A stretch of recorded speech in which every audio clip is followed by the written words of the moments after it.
Little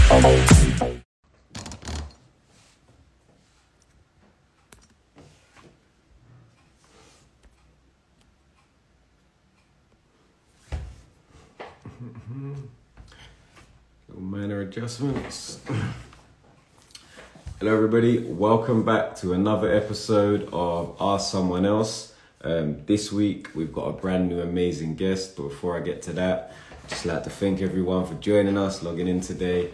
As you know, we're now available on Spotify podcasts, Apple Music podcasts, as well as Amazon podcasts. So if you don't catch this today, you can always go back and re-listen there. It'll also be uploaded on YouTube as well. The YouTube is PropertyByKazy, all one word if you're not already following.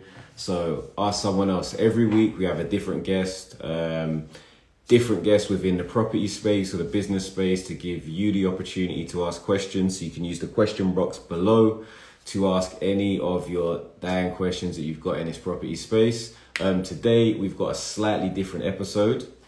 We are gonna be joined by Karina, who was the winner of the Apprentice 2019. So it's a slightly different conversation, but it's still going to be property focused as always. So and get her in the building. But yeah, she did amazing. Friend of mine, I've known each other for a long time. I think, and we're gonna double check this with her, but I believe. Hello. Hi. How are you doing? I'm good. I forgot I was meant to join. I was just waiting for a link to come through, like a Zoom. All right. It came through. You're smooth. You came on very nice. Thanks. Good. Bit hot. Good. It's good. So I was just introducing you and I said, am I correct in saying you got the most wins ever? Like you won the most? Yeah, the most. So it was 3 titles to the PM'd 3 times, won all 3 that I PM'd. And then Okay. 9 out of 10 tasks. And there was a third thing. It was something. It might have been not on the loop. I was never brought in the bottom. I was never brought in. So there was, you didn't even get to see that. You didn't even experience the losing. You're just a winner through and through. Don't experience losing, Kaz. But what was I going to say? Yeah, at one point I was a bit like, I wonder if he even knows my name. You know, because you go through the journey and the process, and I kept winning. And I was like, I'm not going to get any one-on-one time with him, really. Yeah. So is he going to? But obviously, he must. I suppose it was better in the end. I ended up winning. Yeah. Of course. So I was saying, basically, what we do every week is I have a conversation with different people in regards to property and their journey. So yours is slightly different, but there's a few things I wanted to touch on. But I think just for those that don't know, it will be good to just understand what you were doing before. How you came on to being on The Apprentice, how it went for you, what the experience was like, and then what it's been like in the thereafter. Yeah, okay. So we'll just take it back to, I suppose, a brief overview. Left school, went to college, didn't go to uni, was all about sort of working. I've had sort of a graft and work ethic 100 since a really young age. So at 18, I opened my first sort of business. It was a small sort of boutique shop in Croydon. Obviously at 18, I mean, you think you know it all. I had loads to learn. So it was a short venture. It was really exciting. I learnt loads. I was going up East London, Commercial Lane every week, getting stock on the tube, because obviously I don't think I drove till I was 20, 21. And so all them sort of things about the start of business, I'd started to learn certain mechanics and about sourcing stock, making sure customers were happy. I've always been really customer focused. So then that sort of led me onto my career path in retail management. So I spent 10 sort of years with Marks and Spencer's, working myself up the ladder, I suppose, in, the hierarchy of management. I enjoyed it, but it still wasn't, I saw you did a nice piece with them recently as well, actually, didn't you? Yeah. With your old manager. That was nice. I caught up with that.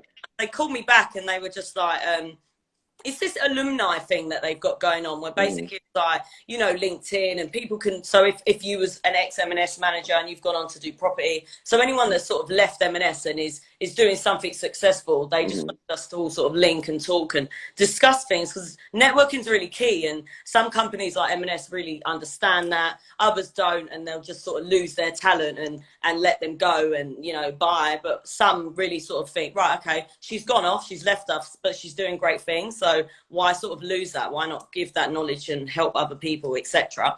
So they're good, and I will always sort of talk really highly of them. And then, but yeah, that was it. So 10th year in, they sort of gave me my 10-year. They give you a 10-year badge, and I just sort of took it and thought, oh my god, you know, when something like clicks, like this is like a milestone here, and I don't want to do another 10 years. So I think it was that same week where they gave me the badge, and I gave them like a resignation letter the same week, because I was like, I've got to jump now. This was the moment. So yeah, then sort of went on to just always wanted to have my own coffee shop. My sister's heavily involved in the business, as well as my dad.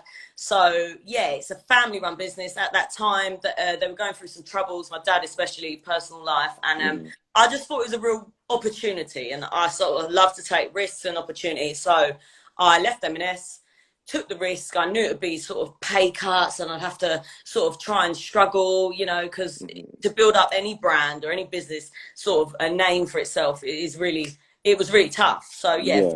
Months to a year, I would say, was hard, but we you know, it was also good that I was working with my sister, so any struggles we did have, we could sort of have it out, talk about it, try and think, right, what can we do? She's great with ideas. So yeah, we get on great. And then a year into having Joe Artists and Bakehouse is my bakery, and a year in, I applied for the Apprentice off the whim, just on my phone one night. I was on the sofa, and I don't even watch the telly, you know, like I don't even watch like normal channels really, except for like I watch Love Island and Celebrity Jungle, but other than that, there's not much I watch. So it was random for me to even see, like it popped up like last chance to apply, so I thought I'll just do it.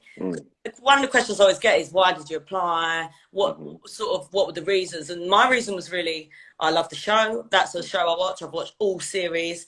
Every time it's on, you always sort of say, oh, why are you doing that? Or come on, like I could do that better, blah, blah. So I thought I'd just give it a go. And I did, and ended up winning the show. So it was really exciting. Yeah, really great experience. Best thing I've ever done. I say that all the time. Yeah, really tough experience as well. Like, really test you, and they don't even show you half the stuff that goes on. And the days are, I mean, we think we work long days. You maybe do work these hours, but the hours in that show was like, you get up at that time, 4:30, and I'm out and about, running about till, I think we used to get in at like 9:30, 10. And you can't even talk to anyone at that time. Like, I thought I was crying. Like, it's emotionally so draining, that show. But it was worth it. Really good, really good. Yeah, okay, that's good. I think you touched on a few things there that I think are interesting, particularly for a lot of people, younger people starting their journeys, or even, so the first one that I want to touch on was for younger people, just mentioning like the importance of understanding that no journey, like particularly as an entrepreneur, is straightforward. No. Like everybody's journey is going to look different. There's no point like looking over your shoulder or looking at the person next to you like theirs is going great, because like you said, in the back of your head, you can have 1,000 different trials and tribulations and troubles that are going on that other people aren't aware of. Yeah. So I think that is really good advice that, you know, are really good to mention, because sometimes when people see the wins and they see you on the show as, like you said, the 3-time champ, they just think it's all smooth. You didn't have any, do you know what I mean? Any struggles, but no, I totally agree. And I make it really like, I try and make it as like an important thing for me now, like social media and who I follow and who I really sort of look at, because we look at these people every day, and who do you want to get like information from and knowledge? And I really try and just focus on entrepreneurs and people that I can learn from, that sort of reflect my journey or similarities. And like I said, it isn't smooth sailing. I put something up on my story the other day that a successful person, you know, one of them successful entrepreneurs put up, and it was just like what people think success is, and it's like this straight road, and then what it really is, so many ups and downs, like so many, like I've seen it. It's like the journey of an entrepreneur. It's like, oh, this is going so well. I hate it. Oh, it's going bad. Oh no, it's bad again. And it's just, you just have to ride the waves. And another thing like to do with that, I think, is that you can't get lost in just the destination. Like I want to get to point X, so you know, I'm just gonna, you know, just all I'm doing is sort of just tunnel vision towards this is where I want to get to. You do actually have to enjoy the process as well, because that's how you can become almost disenfranchised and like fall out of love with the business you love so much at the beginning. 100%. And that's I do like a lot of interviews and Zoom and like women in business, young people business. I've been to schools, colleges, and the main thing I sort of say is passion. You have to have drive and passion. Like, don't think because Kaz is doing great in property or I've got a bakery that, yeah, all right, I'm going to go and do that because they're doing good in it. No, you have to, whatever you want to do, you just really have to have that drive and that heart for it, because you become about your business so much that if you don't love what you're doing, you will lose that. Exactly. Yeah. If it's just about the money, Yeah. it's a lot more difficult to Yeah. maintain that drive and that focus. Mm-hmm. And then the other thing that you mentioned in regards to obviously being at M&S for quite a while, and almost like I guess it wasn't so much a typical golden handshake, but a lot of the time people talk about, I want to do something different, so I want to maybe be self-employed, or I want to get into property or whatever their vocation might be that they want to expand into. That we get really comfortable, but I think that idea of the shock of almost somebody saying, look, I've been here for this long, and seeing it, that, you kind of see that and you realize for you to obtain the levels of success that you have, you had to actually step out of your comfort zone and take risks. And that's the same if in business, in investment, you are effectively paid off you sort of justifying and being able to quantify the risks you're willing to take. 100%. And it is sometimes scary taking risks, and every day like we'll come across these challenges and I'm like, oh, don't want to do that, and you sort of hesitate. But if you don't do it, what am I going to reap? Any sort of rewards? Am I going to know? Am I going to I've just realized where do we find you? You haven't even told the people where you're located, how if they want to come down to so where do they go? Well, where are most of your viewers? Like, it depends. Hopefully London-based. I mean, I think at the moment I've got a 97% London following. So there's loads of people that, I mean, there's a good 40,000 of them. How are they going to come down? How are they going to come down to Doe? Yeah, they've got to come down to Doe. So if you know sort of Herne Hill area, I've got a shop there. Or if you're on the other sort of side, Beckenham area, I've got one there. Great coffee, great, whatever you want, I can do. So just come, multi-seed sourdoughs, top sellers. Like, you got to have a sourdough in your life. Exactly that. And I also think in terms of because I'm going to ask you about growth, like within the business, but I know I've seen you've partnered with some other brands in terms of you now supply like the bread for certain other shops. So it was where was that again? Which ones? There's quite a few. It was one Wing Shack, maybe. Wing Shack, yeah. That's so again, this was a sort of networking thing where it's a friend of a friend introduced me to the business owner, who's now like such a good friend of mine that if I'm going through a hard week, I'll just call him, because his energy and his sort of vision and his words are really helpful to me when I have, and I'd like to think he felt the same. He's good people. I think shout him out, man. I say shout him out. He's doing big things. I think he's he opened his branch in Harrods recently, right? Wing Shack's he's in Selfridges. In Selfridges, that's it. So it was the first black-owned food place in Selfridges. So that's amazing. So shout out to him. Yeah, so definitely follow. After this, you got to follow Doe Bakehouse and Wing Shack Company, and really, it's great to support like us, sort of, you know what I mean, like Kaz and me and anyone that wants me to support them. Like, it's all about supporting each other. That's what definitely that. I think the thing with success is once you sort of get a taste for it, one thing that you do realize is that there's not a limit to how much success and other people in your circle being successful, there's no way that's going to impact your success. If anything, you're just going to grow and elevate together. So I think it's really good that, again, it's the same sort of thing in the property space, that, a lot of the time, the best way to grow your business initially is to look at your existing network and people that you can work with and you can grow together. Because when you grow together, I don't know, there's that feeling about it that, we came up together. I helped you, like you said, you helped me. You mentioned you have the phone calls, you're actually doing business together, you're providing a great product for them, and it's just a really good way to work. 100%. Best, really. Yeah. So then, in terms of, we spoke recently, like you called me out of the blue. You said, help me get a house. Give me a house. I said, come on, give me some information. And you just said, I want a house. I want a nice one. I've seen this. This one's nice. I want a nice house. Guys, don't give me a rubbish house. Get me a nice house. And then you were kind of like, look, like, you know, I've not got one yet. And we were kind of having a little conversation going back and forth. But I think, although I'm like, you know, I'm the property guy. I'm the guy that's supposed to tell you invest in property. But my actual answer was, like, although investing in property is great, it's a case of any investment, you have to look at what you could do instead. So, for example, you may have wanted a house X years ago when you were first, you know, starting to invest in those, but it made more sense at that time for you to invest in yourself because that was more profitable for you in the long term than probably any house investment would have been.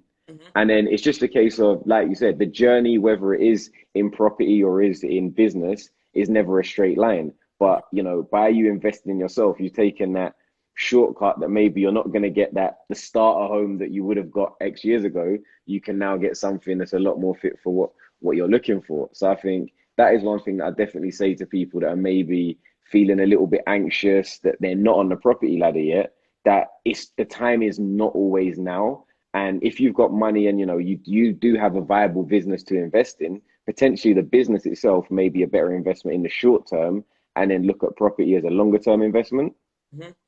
Yeah. Then our other side of that was, you know, this is generation entrepreneur right now. Like, obviously us talking, but so many people, as opposed to going down a more traditional 9-to-5 route or even alongside a 9-to-5, have, whether it be a side hustle, a full business, a self-employed, a directors, a partners of a company. And we were having a conversation about, you know, mortgageability if you are self-employed or if you are a director. So some sort of hints and tips I can give in that regard is, you know, you need to make sure that you engage with a good accountant, particularly that understands what you're hoping to do in the coming years. In terms of what you're looking, if you're buying property, the way in which you're potentially going to take profits and the way in which, you know, dividends and other things like that are going to be looked at. It has been made more difficult because of COVID, just because there's more like sort of instability just in jobs and in work in general. So whereas lenders, you know, typically were lending up to 5% of with a self-employed person, your last 2 years, the aggregate salary between the two, that's maybe 4.5-4%, depending on credit and other factors.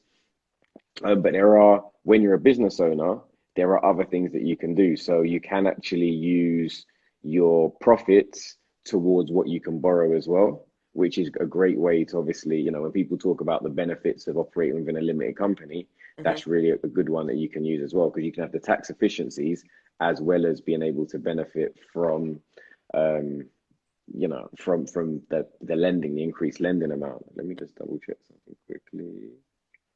So no, I was just looking at a couple of questions, but we'll get to those in a bit. So what are you looking at? When would you hope, like, you know, what's the property like in terms of property for you in the future? I think now my plan is, it would have been nice. I mean, you probably hear all the time that private like rent, my private rent is like, you can imagine, and it does tough.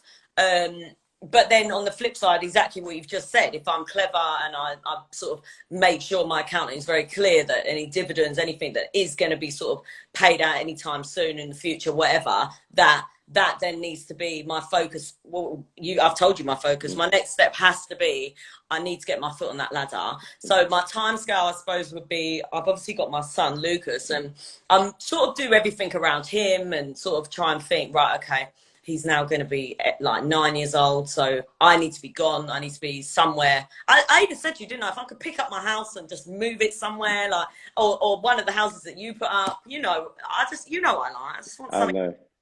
Something that I can maintain, and yeah, within the next couple of years. Next year would be fantastic, but you'd have to help me see if that's going to be feasible. Yeah, we'll look into that. Like I said, if anything, obviously we always lean on the professionals, so whether that be, you know, a tax advisor or a financial advisor, to look at what they can specifically help with. And then in regards to dough, like where do you see dough going? Like, what's your vision for the future? Have you got any like plans in the pipeline? I mean, COVID sort of, so I mean, imagine show. I had all these plans. You sort of win the show, and everyone sort of asks me, what happens then? Like, do you even see him? Does he, what sort of happens? So you win the show, and then January is like a static month where we just sort of gather. I sort out my accounts and sort of, that's sort of like a paperwork sorting ourselves out. Yeah. February we get together in the boardroom, like he's got his own office, like we all get around the table. What are the plans? What do we want to do? And then so we did all that, and then March, I think it was March, end of March was the real, like the first COVID, if you remember, where no one really knew. Supermarkets were wiped out. Crazy. The toilet paper scandals. Yeah. Was you in there? Was you in there grabbing toilet paper? At one point, I was in Macro doing my usual stuff for dough, like getting my syrups or whatever I need. Now, I had to buy toilet roll because I needed it, but I didn't want people to think that I was doing the toilet roll haul. Somebody just catches you. You end up on a blog page. Like, I'm not taking it because I didn't want to. I don't want to get sucked in. I haven't been sucked into it the whole time, but that's a different topic. So yeah, it's made things tough. It made hospitality really tough. Again, going through this journey. And or I have quite a few friends in hospitality now, and I've seen them. We've gone through some sort of trials and tribulations throughout that year, and then this year, and then eat out to help out, and then actually we're not eating to help out. We're going to lock you all down for the whole of Christmas, like your peak season. It was crazy, and it was really tough. So yeah, it has been hard, but having obviously Lord Sugar and his brains to sort of pick throughout. I remember ringing up a few times, like, what am I supposed to do? What's this about? Even the other day, I was like, masks, this, that, like small businesses. It's all just been very sort of, is blasé the word? Like, just do it yourself, sort of meant to know what we're doing. I don't know what I was doing as a business owner. We opened a shop during the pandemic because me and him were very keen to keep the sort of economy going, getting food and getting people on the high streets again. So we was both really keen for that. So I don't know if anyone watched, but he was on this morning. This was last year, and it sort of caused a bit of a stir because his opinion was people need to be at work, people need to be out, people need to be supporting these high streets, or they're going to go. You will lose your favorite coffee shop. I lost one of my favorite restaurants down in Elmer's End. So it's just because some people couldn't survive, and it's really sad. And yeah, we do need to support independence. And again, this is a whole nother topic, but hospitality has had it hard. He's been really good and really supportive, and I think the journey and the plan is now coming out of this side of COVID. It's again, it feels a bit like a struggle because some people were really nervous still. Some people were like going up London, raving it up, like, I'm going to go to the big dogs up London. So have forgot about some of the smaller people that were supporting you throughout the sort of pandemic. It's a hard time. But the plan is I just need to get some more shops going. That is the plan for the end of this year, going into next year. And then I'm going to think about some other sort of, maybe like some product development. Maybe that will be the plan rather than just retail. Maybe it would be more product development. And like I said, we supply quite a few chains anyway. So I'm gonna be able to get my dough from Sainsbury's, maybe a little in my meal deal. Is that where we're heading? To get into Sainsbury's, I'll probably have one little space, one little loaf of bread. It's a start. Everything is a start. You start somewhere and you don't know where it's gonna go. But I think and I saw you had even away from that, you had like, obviously because dough like is a brand that has become very popular. You had your like sort of a brunch event as well. Which that was good, and I think that is a good way, particularly be it like you said in the industry that you're in, sort of it's an event that you're doing that can make money, but also it's a showcase for your products as well. Like, because you self-cater your own stuff, and which I think is really good way of sort of merging two different things. And thinking outside the box, which I like. The other thing obviously you touched on is the importance. How, you've got a super mentor. You've got like one of the mentors. If people were going to pick a mentor in the UK, and most, and in a sense, like I'm sure a lot of people, sort of Lord Sugar, Richard Branson, etc., people that just household names that people are synonymous with. But how important in your journey has having a mentor been for you? Yeah, really important. I'm one of them people that I do sort of, I like people to lean on me. I like people to need me, sort of thing. That all here for like giving advice. I'm meeting people next week. Someone that I only met actually at my brunch event. I don't know him from Adam, but he just sort of reached out and wants advice, and I'm here for it. I'm here. We're having a meeting. We'll meet up. I will give what I can give. Hopefully he'll take from it. But yeah, anything like that, any mentor, whether it be the Lord Sugar mentors of the world, or my friend, like I've touched on, my Wing Chat mentor, Original Flavour, like Craig and his brother Sean, fantastic, doing amazing things with their business. And I just love to give, as well as sort of receive sort of advice as well. It's really helpful, you know, it's really useful. And just I would always say, reach out to people, you know, don't always feel like, oh, they're not going to reply or they're not going to want to help, because I want to help. Like we do want to help. And yeah, it is. Yeah, no, I think, yeah, with the social media world, people are a lot more accessible. So don't get me wrong, people that have, you know, if people are getting 1,000 inquiries a day, there's only a certain amount of people that you can talk to because your time is valuable. Yeah. But at the same time, we are in a space where people are more accessible than they've ever been. Yeah. And I think particularly if somebody has a very specific question, or they know exactly what, you know, they want to ask you, or what, you know, you could potentially help with, or what they could offer to you, it's a lot easier. So I would say for people that are looking, maybe not for mentorship, but just for a bit of advice, like you said, a shoulder to lean on, or like a sounding board to bounce an idea off. If you're quite clear with what you want, it means you're a lot more likely to get more value from the answer you get as well. Yeah. I don't want to just, although you pitch yourself as a very helpful person, I don't want your DMs to flood with 1,000 people saying, right, you said you're going to help me, so I need help right now. Not if it's property, that has to go to Kaz. Yeah. But if it's, you know what I mean? If it's that sourdough bread, if it's anything in your space, go direct to Karina. Bread, sort of that sort of thing, business acumen. I'm here for that. Yeah. Exactly, the free time champ. Yeah, free time champ. Yeah, that was that, wasn't it? No, but that was good. Like, cause I was watching it and it was like, you know, okay, yeah, she's doing all right. She's doing her thing. It's like, okay, no, she's really doing her thing. Yeah. And it was like, she's just won everything. Yeah. Oh, it was good. Yeah, I had so many people ring me like, please don't say you go out. Please don't say you go out this week. Like, you know, just because it's been like, it wouldn't have been the same, would it? Like, yeah, no, I mean, life's about trying to win, really, isn't it? I mean, the experience is great, but we are all here to do our best and win. Or do you think, like, this is a question, I don't know how you feel about it, but it's like, if you didn't win, how do you think that would have impacted, you know, how you went about your business? I'm going to be totally honest. If I didn't win, I would have gone down exactly the same path and journey. I would have, I mean, anyone that knows my journey knows, so far I've opened one shop. It isn't like I've opened thousands with the investment from Lord Sugar. The main sort of thing I've gained is having him, I suppose, having him and his name. But even other than that, I would have sort of strived. I might have been more hungry. I mean, I don't know, but I would have still gone for the same sort of route as what I've gone on. Yeah, because that's it, really. I mean, there's always going to be setbacks. So sometimes our biggest, you know, step forward is with the reaction from a step back, because we're forced to react. Yeah. But I think obviously at the end of the day, you did win.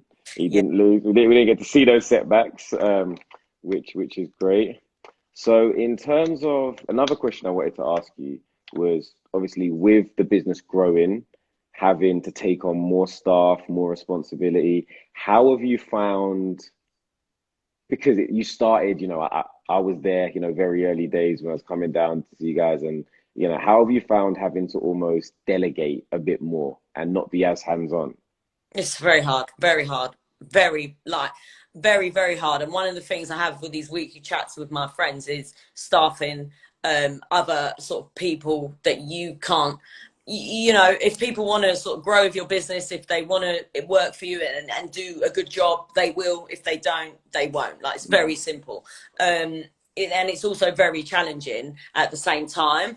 And I've got some great members of my team. Like, without my team, I say this all the time. I've said it since I can't remember. Maybe even in M&S when I used to manage a team, that great. I'm only as good as my team, and Mm-hmm. that I really believe that. Like without them, without Rachel, Carl, Jade, like my Alan, my key members of that team, like my dad, David the baker. What would I like? The show was very clear. I don't bake.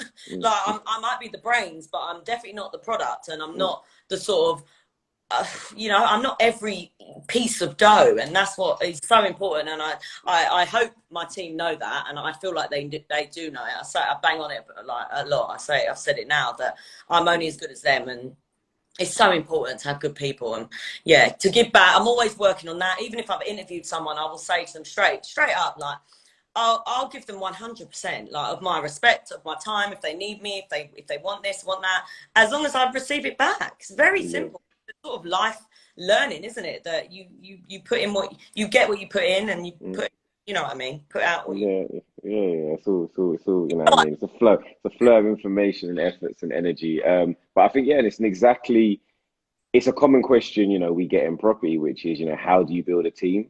And it is about building, because they're all mini relationships, like Yeah. your relationship with like whoever it is, a relation. And if those, obviously you need people that are good at what they do, but a lot of it is the relationship. And if, people like you, want to work with you, want to see you win and vice versa, they're going to put the efforts in that are going to allow, whether it's your business, your property, a project, to be a success. So I do think, as much as skill set is really important, also the relationship and people's drives and their attitudes is really like at the forefront as well, building a successful team and a successful business. Mm-hmm. Um, so yeah, I think that is very, very interesting. I am very grateful that you've taken your time out on a Sunday to come and talk to us. I think it's good that I always talk about diversifying, and I think it's good. I've been very wholly property focused, but I think property at the end of the day is just a business. It's a type of business, and having on successful business people, I think this has actually made me realize that I am going to get more people on that have been a success in their respective fields, that continue to strive, got great business attitudes and acumen, like you've shown on the show and today, and obviously through the success of the business. So we appreciate you taking the time out today. Thank you for having me. I've enjoyed the chat. It goes so quick. Yeah, no, it does. We try and, just try and flow.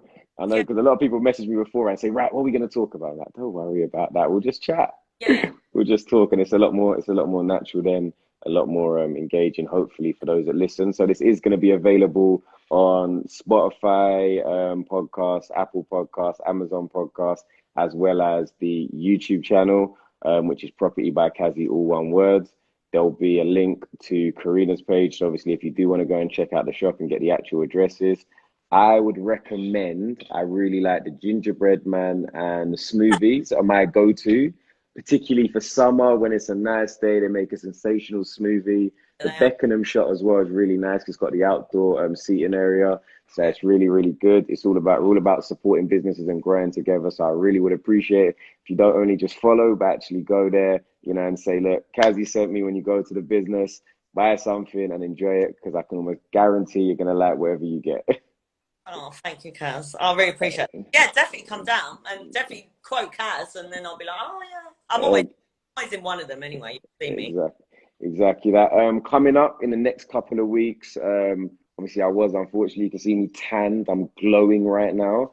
So I was away. So I did miss 2 lives because of poor internet connection. So we are going to have another one this Tuesday, 6 p.m. with Kelly, insurance brokers, talking about insurance and all things like personal protection, as well as staging and different property things in that space, and another one next weekend as well. So we're booked and busy and then ready to start season 3. Karina, thank you very much for joining us today. Everybody, thank you for taking the time out on your Sunday.